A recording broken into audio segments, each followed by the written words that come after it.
Hey everyone, welcome to Workout Wednesday. Today, I got something a little different for you. So today, the day I'm filming it, is actually Monday, and tomorrow is the Zwift Racing League. Now, I've been doing these races on Zwift ever since it started back in season 1, I think like back in October. Been racing with some of the EMJ guys. It's a ton of fun.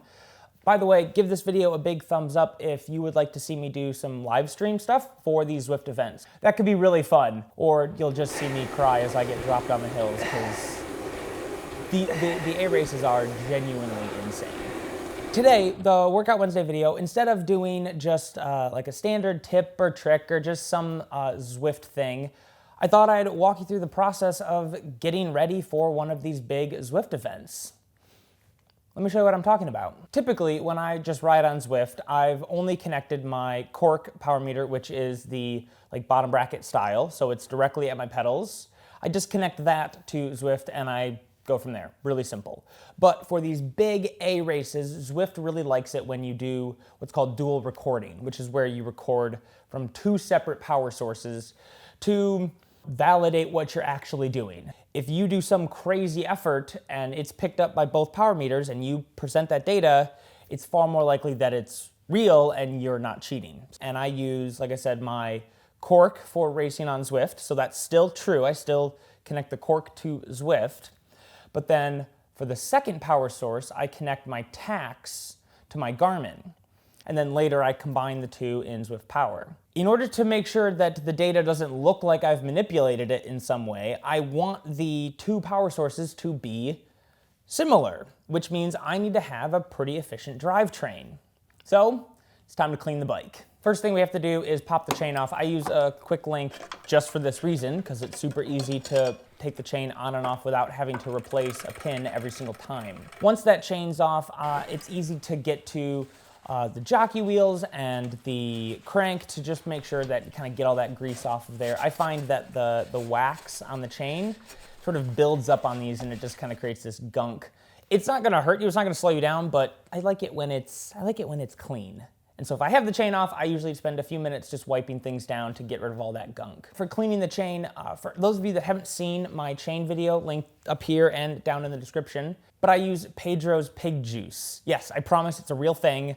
I use that as a degreaser. It's really good, and it's biodegradable, so I can just get rid of it as normal. I don't have to do something crazy with it, but I have an ultrasonic cleaner. It was like 20 bucks on Amazon. It's not great, but it does a fine job, so I will link one down below if you're interested in picking one up, because it is a great tool to have. Mixture of hot water, Pedro's pig juice, put the chain in the solution, and then just let it sit for a few cycles. That really gets all of that wax and grit and grime out of the chain.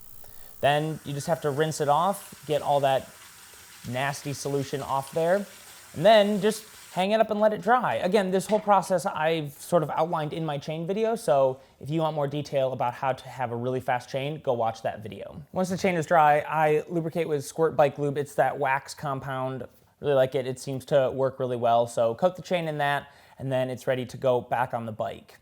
And that's pretty much it as far as bike maintenance stuff. That just ensures that the cork and the tacks there's not a lot of resistance between the two, so they're hopefully gonna record similar values. Then, as far as software goes, I like to just run a quick update to make sure that there's no software updates for any of the power meters, checking the cork through I believe it's the SRAM Access app, and then the tacks through the tax utility app. So just run a quick update, see if there's anything going on, zero out any of the devices, just kind of set the framework for having good software on race day.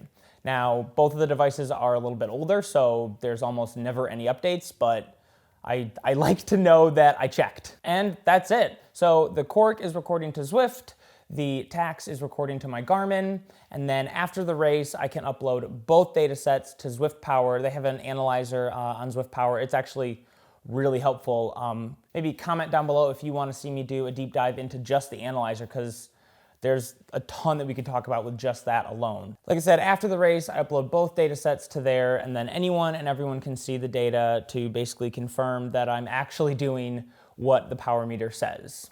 Not that my power is really high enough to draw any suspicion, but in the interest of fairness, I like to do it anyways. Thanks everyone for sticking around for the end of the video. Like I said, give this video a thumbs up if you want to see more like live stream stuff or actual Zwift events.